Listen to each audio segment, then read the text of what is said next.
Je suis journaliste, j'ai 66 ans, j'ai commencé ce métier il y a maintenant bien longtemps, exactement en 1976, donc ça ne me rajeunit pas. J'ai fait longtemps mon chemin dans un journal qui existe toujours, qui est le quotidien Le Monde, pendant plus d'un quart de siècle, plus de 25 ans. Et après l'avoir quitté sur une rupture qui était à la fois une crise d'indépendance et puis la crise qui s'emparait de économique, commerciale, morale de la presse, je suis parti et avec d'autres, on s'est lancé dans un pari fou en 2008, qui est Mediapart, un journal totalement numérique, totalement indépendant, totalement participatif, qui ne vit que du soutien de ses abonnés. Comme on dit à Mediapart, seuls nos lecteurs peuvent nous acheter.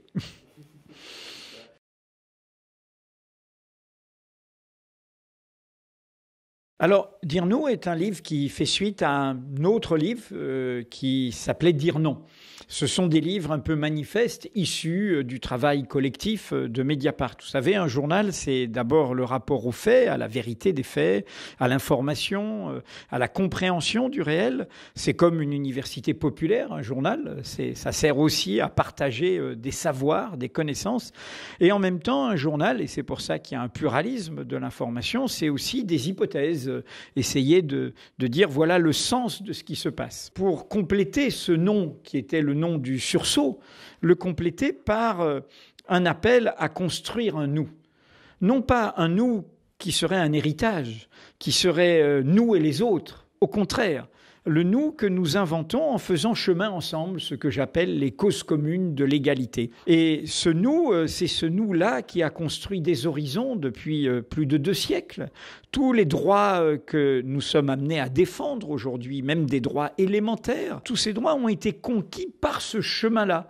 Et c'est cela qu'il faut défendre, c'est ce nous-là. C'est le nous qui a cette dialectique du lointain et du prochain, qui comprend que c'est en faisant chemin vers l'autre qu'au fond, en le reconnaissant comme autre, comme divers, comme différent, comme particulier, que je découvre ma propre humanité.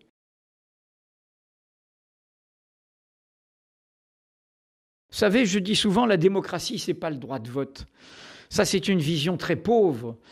Le journaliste que je suis sait que si on n'est pas informé, si on est prisonnier des propagandes, des mensonges, eh bien, on vote comme un aveugle et on vote pour son pire ennemi, pour son pire malheur. Quand on voit le résultat des élections américaines ou peut-être des élections brésiliennes, on voit bien que ce n'est pas le droit de vote. Le droit de vote peut, y compris, donner la main aux pires ennemis de ces causes communes. Donc la démocratie, c'est une vitalité, c'est un écosystème qui passe par la responsabilité de chacun d'entre nous, faire vivre ça. Et donc dire non et cet appel, parfois un peu, aussi optimiste qu'il est parfois pessimiste, parce que le rapport de force est très défavorable, mais en même temps, je crois qu'il n'y a pas d'autre chemin. Et c'est comme ça que la jeunesse s'ébranle. On le voit dans toutes sortes de causes, sur l'environnement, sur les réfugiés. Au plus près du terrain, c'est là que s'invente l'espérance.